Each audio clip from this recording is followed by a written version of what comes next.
எனக்கென வந்த தேவதையே சரிபாதி நீ அல்லவா நடக்கையில் உந்தன் கூட வரும் நிழல் போலே நான் அல்லவா கண்ணன் கொண்ட ராதையர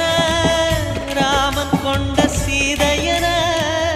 மடி சேர்ந்த பூரதமே மனதில் வீசும் மாருதமே நன்றி சொல்ல உனக்கு வார்த்தை இல்லை எனக்கு நான் தான் மயங்குறேன் என்னுடைய மனச தந்துவிட்ட பிறகு ஏம்மா கலங்குற நெடுங்காலம் நாம் புரிஞ்ச